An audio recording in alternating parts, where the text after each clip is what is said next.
Voilà, nous sommes devant l'école le CM de Mbouloum, que vous voyez derrière, où on est sur le projet de la construction des classes de Mbouloum.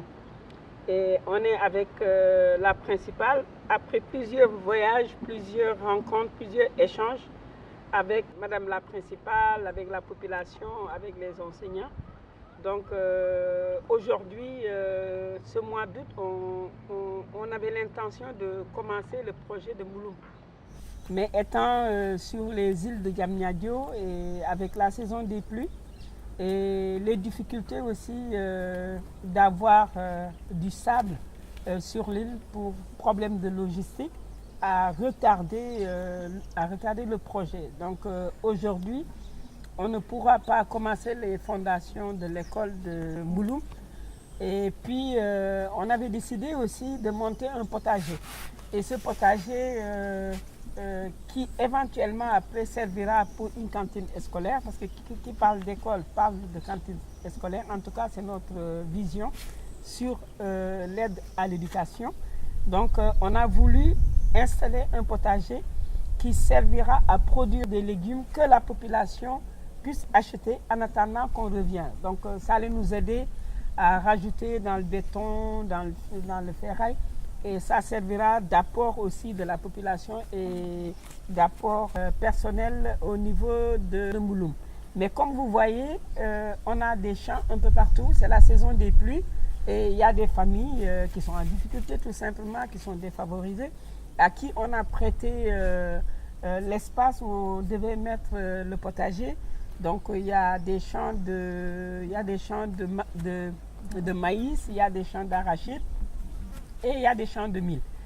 Donc où ils vont déterrer ce qu'ils ont semé pour qu'on installe le potager. Mais je pense que ce n'est pas dans les valeurs de l'ONG. On lutte contre la pauvreté, on lutte contre la famine.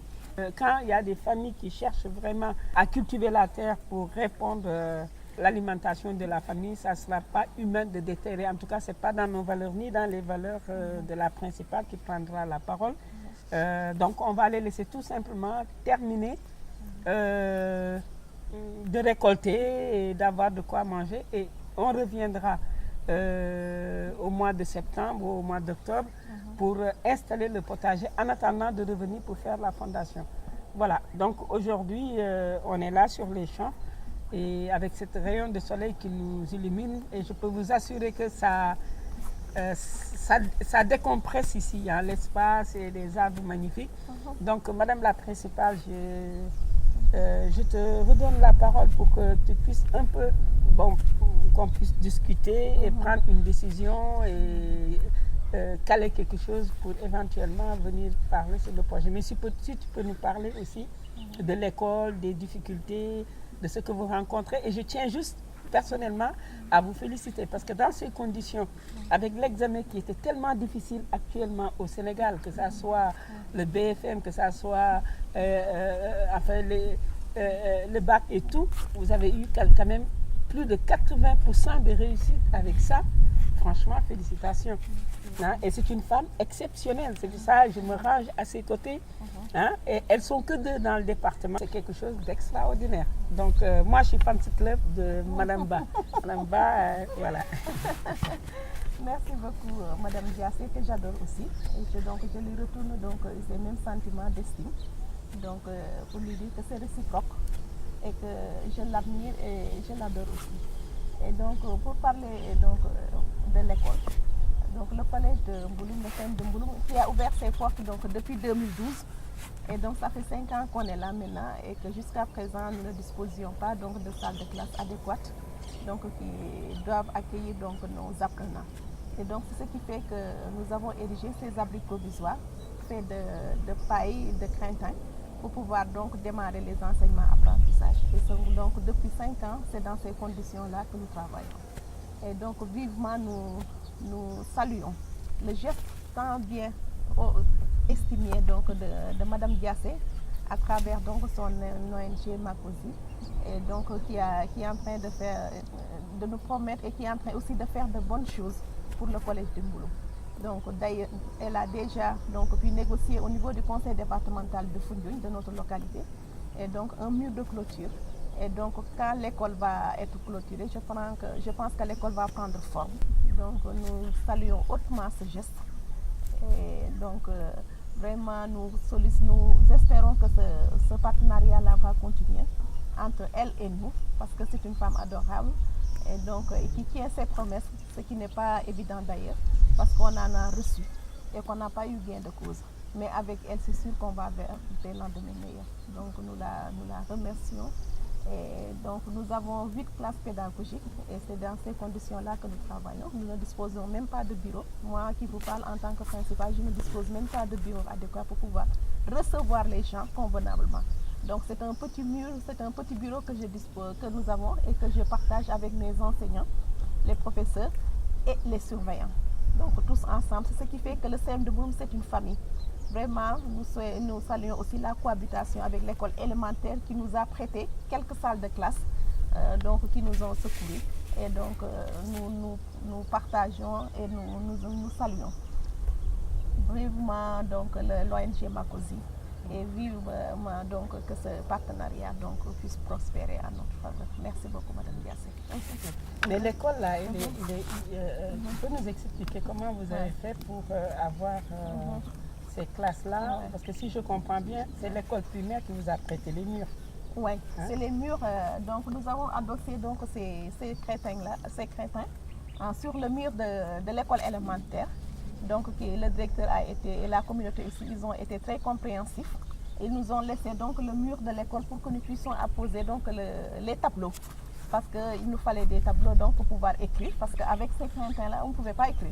Donc il nous fallait quelque chose de dur, et donc c'est pourquoi nous avons sollicité le mur de clôture donc, de l'école élémentaire qui nous sert de tableau dans les salles de classe. Donc le reste, ce n'est que avec des crétins que nous achetons chaque année, que nous réhabilitons aussi chaque année. Et quand il y a plus d'élèves, donc nous augmentons aussi les abris provisoires. Et ça, c'est un peu coûteux, c'est onéreux. Donc chaque année, on dépense énormément d'argent pour ça et chaque année, on revient après pour faire la réhabilitation. Donc, on ne s'en sort pas. Et donc, ce qui nous reste avec les inscriptions des élèves, ça ne nous parvient même pas à faire les dépenses de l'école. Donc, c'est ça qui nous pose problème. Donc, si on voit quelqu'un qui est là pour nous aider, pour construire des salles de classe, vraiment, nous applaudissons des deux mains. Merci. Donc là, ce qu'on avait vu pendant la saison des pluies, il y a des reptiles, il y a l'eau qui rentre. Et même quand on voit là, on voit les reptiles là. De là, je suis en train de parler, je vois ces reptiles-là. Donc voilà, donc c'est dans des conditions où vraiment, je pense que tous ensemble, on peut bien relever le défi. Donc cette interview, on le fait pour le partager avec vous, vous qui regardez. Et si comment dirais-je encore, le cas de CEM de Mbouloum vous touche et que vous pensez que vous pouvez apporter votre savoir-faire. Ce n'est pas que l'argent, parce que le tout, c'est le résultat qu'on peut avoir. Que ça soit du matériel, que ça soit des conseils, que ça soit tout ce qu'on peut avoir, à avoir ces 10 classes à Jos Mbouloum. Donc j'en suis sûr et certain qu'il y a des personnes de cœur, des personnes qui sont touchées par l'éducation, des personnes qui ne sont pas au courant de ce qui se passe ici, que ça soit en Afrique ou que ça soit en Europe. Et on sait que l'éducation, c'est la base de tout. Si l'enfant n'est pas éduqué et que nous, aujourd'hui, notre engagement, c'est lutter contre l'immigration clandestine, c'est lutter contre ces départs. Et après plusieurs années, après 5 ans d'enquête à l'intérieur des îles du Saloum, à l'intérieur du Sénégal, à l'intérieur du Mali, la Mauritanie, un peu partout, pour essayer de comprendre comment on peut faire pour éviter ces morts, l'exode rural au niveau des grandes villes et en plus au niveau de l'Europe. Voyager, oui, prendre un avion, oui, mais prendre des pirogues et mourir, je pense que tout être humain est touché par ce phénomène. Et que je pense que l'Europe et même l'Afrique, ils sont en train de chercher des solutions. Et en participant sur les solutions éventuelles qu'on peut apporter pour vraiment éviter ces décès, hein, je ne parle même pas de lutter contre l'immigration clandestine, mais éviter de ces décès. Et en plus, ici au Sénégal, c'est l'un des rares pays qui a 70% de sa population jeune. C'est des jeunes. Et ça, c'est une richesse qu'il ne faut pas les laisser partir et mourir. Et donc, on a vu que l'éducation, c'est la base de tout. Quelqu'un qui n'est pas éduqué, qui n'a pas les moyens et qui va se retrouver quelque part avec sa famille sans rien faire, il partira. Donc, je pense que, principal, si on vient, c'est première étape pour montrer que c'est possible. Quand on s'y met un peu de moyens, on peut réussir à jouer dans l'éducation, la santé et l'autonomisation et le développement. Créer des micro-entreprises. Par exemple, là, on est venu avec les Jakarta. Avec les Jakarta, ça crée déjà un emploi. Un Jakarta de 300 000, ça empêche une personne de prendre les pirogues. Et puis 300 000, c'est beaucoup, c'est pas beaucoup, c'est moins, c'est à peu près 500 €. 500 €, on achète un Jakarta, une personne ne partira pas. Donc, je pense que la volonté est là. Le vouloir faire est là, mais c'est avoir les moyens et comment faire. Donc nous, au niveau de l'ONG, c'est pour cela qu'on a choisi Mbouloum, parce que tout simplement, en passant, on a vu que si ça continue, ils vont partir. Donc c'est essayer de répondre à ça. Donc si on vous demande par exemple de tracer la fondation, de creuser la fondation, s'il y a le béton qui est là, avec le ciment, le sable, ils pourront commencer à faire les briques. Ça en pourra en attendant qu'on arrive. Bien sûr. Parce que ça sera vraiment une très bonne chose. S'ils arrivent à creuser les fondations et tout, et qu'on puisse mettre les fondations, et que nous, avant qu'on arrive, donc les ciments, tout ce qu'on a, ça sera quelque chose qui sera formidable. Bien sûr. Voilà. Tu veux rajouter quelque chose donc je salue donc l'idée et donc à travers aussi votre ONG Makosi, donc l'action. Donc vous êtes en train de mener, donc c'est une politique sociale et nous approuvons ce que vous êtes en train de faire.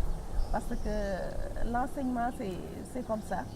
Peut-être on ne voit pas, comme vous l'a dit hier mon époux, c'est pas dans l'immédiat qu'on verra les résultats, mais c'est après des années qu'on verra donc les résultats de ce que nous sommes en train de faire aujourd'hui même. Et donc vraiment, moi je ne trouve même pas mes mots tellement je suis émue parce qu'une personne qui est là, qui veut vous aider, c'est pas évident et c'est pas fréquent qu'on voit ce genre de personnes maintenant. Parce que maintenant, ce qui se passe, parce que si c'était pas ça, on aurait dû construire donc le CM depuis longtemps. Parce que depuis 5 ans, nous sommes dans ça et personne ne nous a soutenus. Donc vraiment, nous saluons et que vraiment que ça ne s'arrête pas là. Et que les réseaux que vous êtes en train d'installer, je pense que vous aussi, vous allez les installer au niveau de Mbouloum et que la population va en profiter. Vraiment, merci beaucoup, Madame Diassé, et toute l'équipe qui vous accompagne. Merci beaucoup. Donc, l'ONG Makosi, mis soumis à cœur ouvert, Solidarité internationale, nous nous situons à Créteil, dans le Val-de-Marne. Vous pouvez nous contacter, vous pouvez venir. On a notre site internet. Eh bien, nous vous invitons, par vous-même, ou par vos fonds, ou par vos savoir-faire, ou votre aide en nature, ou votre sourire, tout simplement, ou un petit coup de fil, on a vu l'école, tout ça, c'est une façon de donner du punch. En tout cas, nous vous assurons, ça fait plusieurs années, plus de 25 ans aujourd'hui, qu'on est dans les pays africains, n'est-ce pas? Il y a toutes sortes d'ONG, il y a toutes sortes de catégories des gens, il y en a qui veulent s'enrichir derrière les autres, mais nous, on a honte de faire ça. Ce n'est pas nos valeurs. On a vendu nos bijoux en or, on a vendu nos bijoux en argent, on a vendu tout notre bien. Avant d'arriver à ici, on n'avait pas de subvention, on n'avait pas d'aide, on n'avait rien. C'est des gens de valeur, de conviction qui ont tout donné pour faire tout ce qu'on a fait là. Donc aujourd'hui, les gens commencent à nous rejoindre, les gens commencent à venir, mais chaque centime qui est aidé, qui est donné, va directement à la population. Et notre dignité et notre respect ne nous permet pas de manger un centime à travers la pauvreté, les difficultés et la dureté du continent africain, et surtout au niveau de ces femmes, au niveau de ces jeunes. Et j'en suis sûre qu'on peut vous rassurer que vous pouvez nous faire confiance. Ça ne se dit pas, ça se fait. Venez avec nous sur le terrain. Et aussi, ça nous permettra de vous dire merci en vous accueillant au Sénégal et dans les autres pays d'Afrique pour vous montrer qu'on peut savoir aussi dire merci à notre façon. Merci beaucoup.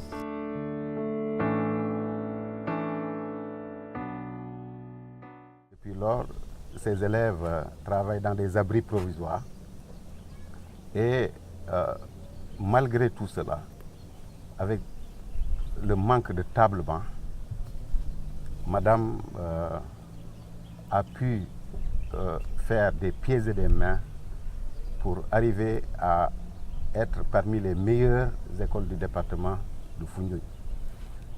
Elle vous a parlé tantôt des résultats scolaires cette année qui ont dépassé les 80%. Mais je voulais aussi dire que l'année dernière, le meilleur élève du département de Foundiougne qui a réussi au lycée d'excellence de Diourbel est sorti de cette école.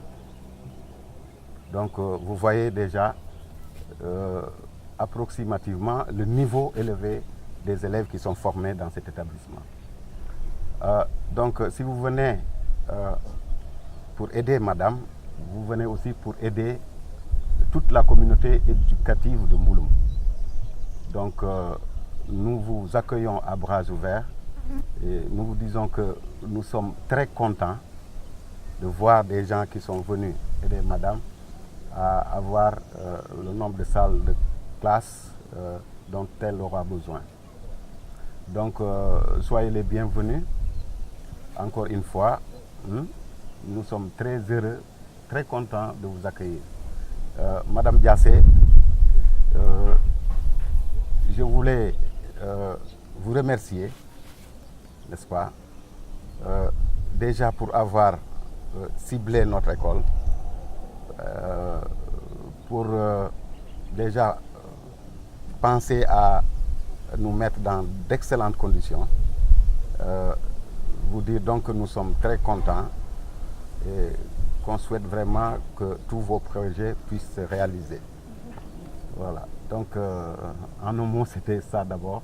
Au nom donc de toute la population de Mbouloum, du chef de village, de l'imam, du président de l'APE, voilà, nous vous disons encore une fois merci.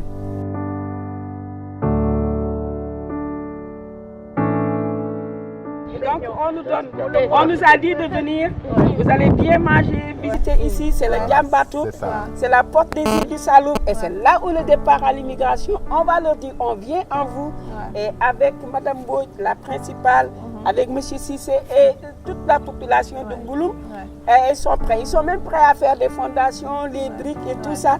Comme ça, quand on arrive, on va avoir quelque chose tous ensemble de formidable. Et vraiment, on rêve de voir l'école de Mbouloum avec Madame la principale devant. Bravo Madame la principale. Merci beaucoup. Bravo.